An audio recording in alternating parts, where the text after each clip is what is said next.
Welcome back and thank you so much for staying with us. It's now time for the business day. I'm Javon Keys. Gas prices are to decline for the first time in 3 weeks. Effective tomorrow, 25 cents will be shaved off 87 and 90 gasoline. A liter of diesel and ultra-low sulfur diesel as well as kerosene will also sell for 25 cents less. $1.48 will be subtracted from the cost of propane and $3 from the cost of butane. And weekly you will hear us reporting on the ex-refinery prices from PETROJAM, but how does the entity determine these costs? Now earlier I had a conversation with the managing director of PETROJAM, Mr. Winston Watson.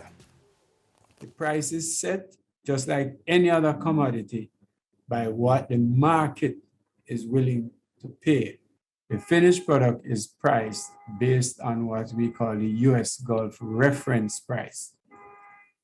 So we use that reference price because even in buying finished products or selling it as a refinery, we have to use a reference basis for selling this product. So the reference basis we use is the US Gulf as our reference. That price, the US Gulf, would consist of, you start out with a reference price, the US Gulf, then you have to bring the product to Jamaica. So you have transportation charges, you have freight charges. When it reaches Jamaica, you have import fees, you have customs fees, you have adval, you have special consumption tax.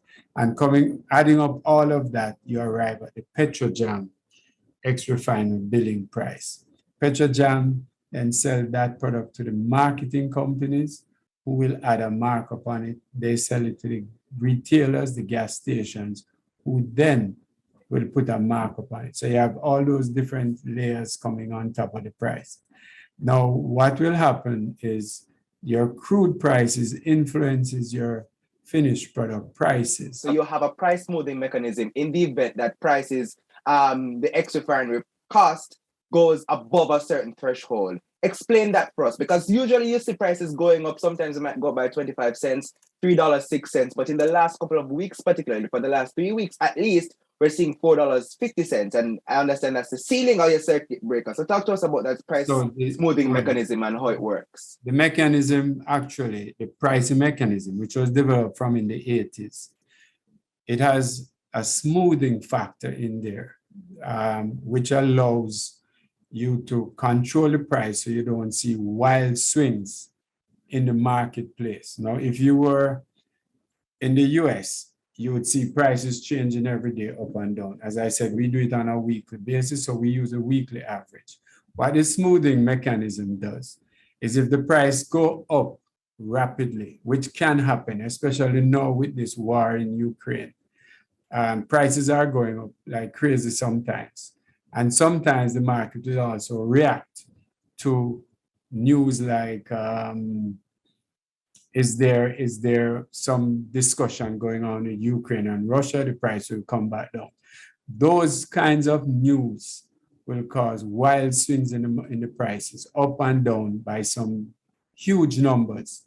What the pricing mechanism does, it allows us to smooth the price so you, the consumer, don't see swings above a maximum of 450.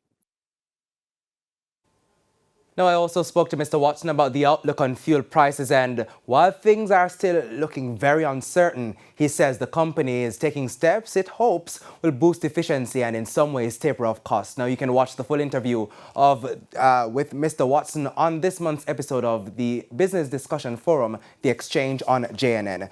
Meanwhile, oil prices rose today on the global markets, boosted by tight supplies with increased processing activity by the U.S. refineries. Brent crude futures were up 47 cents, closing at $114.03 per barrel. U.S. to West Texas Intermediate crude gained 56 cents, settling at $110.33 per barrel. Now, the U.S. government said oil stockpiles in the U.S. decreased by 1 million barrels last week. Now back home, the U.S. currency is selling for an average $155.38.